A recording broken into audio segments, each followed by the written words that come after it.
Shedeur addressed his draft party after the first round. We all didn't expect this, of course, but I feel like with God, anything possible, everything possible. I don't feel like this happened, for no reason. All this is, of course, fuel to the fire. And under no circumstance, we all know this shouldn't have happened. But we understand we're on the bigger and better things. Tomorrow's the day. We're going to be happy regardless. Legendary. Dan, there's so much negativity maybe around Shedeur. I'm not even sure that's fair right now. Remind us what he does well and what whoever team picks him is getting out of him. Yeah, I still believe that the player on tape is a second-round player. He's a second-round talent. He's a second-round ability when you see the things when it comes to the ability to see and play in rhythm and timing and fit the balls into windows. This is the timing, rhythm, ball placement. That's his skill set. In breaker in the middle of the field. Backer widens a little bit. This is a tight window now, but he goes 1, 2, 3, ball comes out on time, and it's placed in between 3 guys. That's a real throw, but that's when he's at his best, when he plays with that timing, rhythm, and ball placement. Seeing downfield, those red spaces are the softness of the defense. That's where you want to try to attack it. The windows, and again, I will reiterate, once that safety closes, that ball's out on time. That's in rhythm. That's 30 yards downfield. This is when he's at his best. And while he's not this ridiculous athlete, there are glimpses of him making something out of nothing. He's dead here. They don't even block the guy. And there is that creativity that it's not Cam Ward and it's not Caleb Williams, but there are times when Shedeur has taken an absolute disaster of a play and made good out of it. He's not a statue. He's not just a standstill, 6-flat type of guy. So third round feels like a stretch to me. I felt like first round was a stretch. Third round feels like a stretch. I think he's a second-round pick tonight, and I still believe the Raiders make sense. Mina, where would you like to see him go? I like the Saints. I think, I didn't like them taking him in the first round. I said that. But they did what I wanted them to do in the first round, which is they bolstered the line of scrimmage, the trenches. They took an offensive lineman. That was a real problem for them.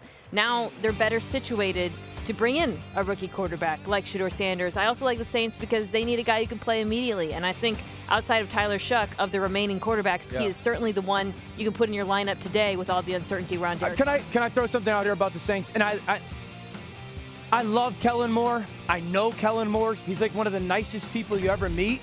I do think it's a fair conversation for the Saints to have. Do they feel that Kellen is strong enough personality-wise to handle a strong personality in Shedeur? I think that's a fair conversation that has to be had. I will say this, though. Like, he was just coaching Jalen Hurts.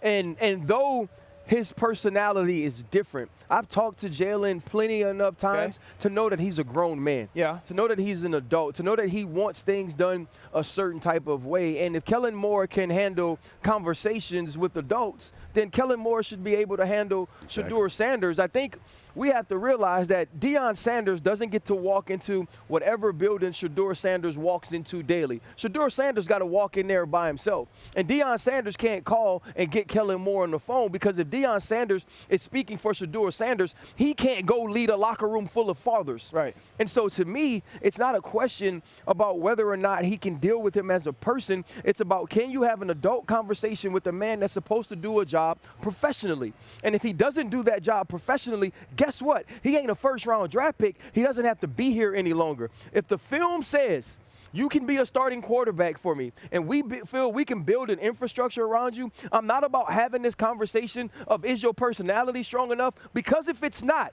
you should not be a head coach in the NFL. I need a fan. Where the collection plate at, man? Listen, It's too cold for a fan. I'm gonna move on to teams. Like I just said, I think Cleveland should take a shot. Here's 2 reasons why I think Cleveland should take a shot. One, because I think Shedeur is a good quarterback. I believe that. And I've seen what they've been able to do in Cleveland with quarterbacks and the progression. And this is still a team that wants to be a line of scrimmage, run the football, play action, push it down the field. That's one of the issues. The other reason why I think so is because you're so tied into money. A rookie is all that can save you. Right? You don't have money to go get Kirk Cousins. You don't have money to go get Aaron Rodgers with what those dudes would demand. Any free agent that we talking about, you probably don't have enough money to do it, Shefty. But don't you think they would have taken him last night then? No. Because they felt like they didn't have to, right? No, they didn't see the value there. I think they envisioned this, and they made the trade to where, and this gave them flexibility. They've got double ones in 26 in a better quarterback class. And I think that they'd rather, we'll see tonight. That's my point, I think they'd rather allocate their resources to a quarterback next year and pick the good players this year. And that can help. Go ahead, Boogie. You know, what do you think about the Jets? Because we brought them up earlier. Team that nobody's been talking about this entire draft process. So little coming out of the Jets. It's such a strange sensation. Now we're at a point in the draft where it does make sense to me. Justin Fields is the starter. He's not really making starting caliber money, right? So while he is going to start, it's completely reasonable in my mind for them to bring in any young quarterback. And Shedeur Sanders at this spot in the draft, that's value. Yeah, I would agree with the Jets. I like the Jets. I just don't know with Aaron Glenn and the way they've built their offensive line and Justin, are they going to sit there and say the second-round pick at a quarterback is going to be worth it for them rather than trying to get a different a different type of talent or player? And let me also say this,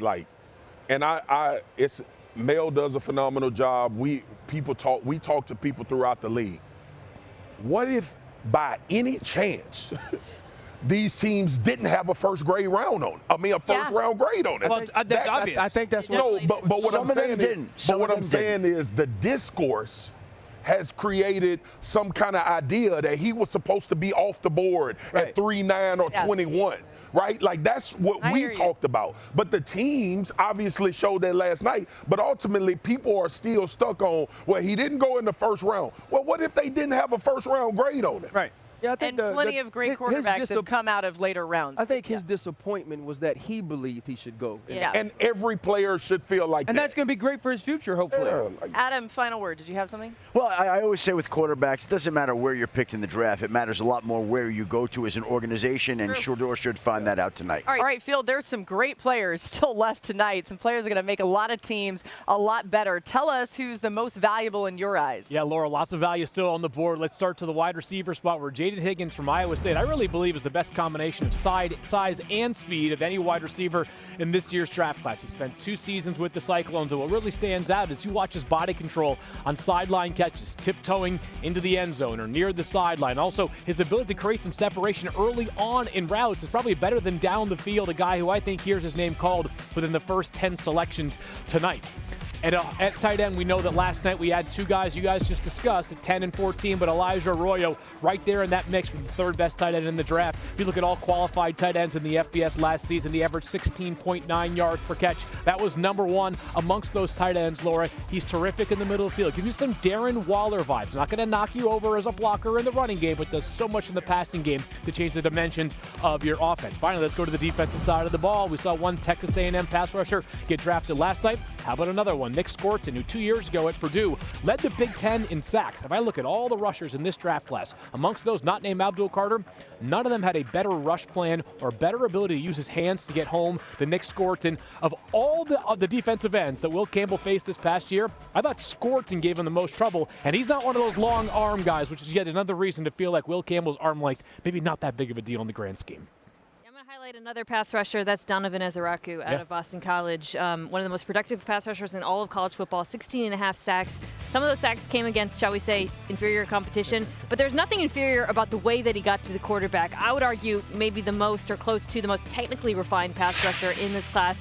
He's got a wide array of moves, spins, swims, chops, counters, and I think if he did fall, or the reason why he fell, he's not in the first round field, a lot of it was just because of his size. He's not the biggest guy, he's not the best athlete, but sometimes the tape speaks for itself, and he got to the quarterback. He certainly did. I thought that this past season he was the most complete rusher from all the players. Again, in a non-Abdul Carter category, I thought there was a chance he would go late in the first round, Mina, because of the teams like Buffalo and Philadelphia and Kansas City who don't have to worry as much about his edge-setting presence because very often they're playing with a significant lead in the second half of football games. But again, I would not be surprised if Ezeraku was taken very early in tonight's proceedings.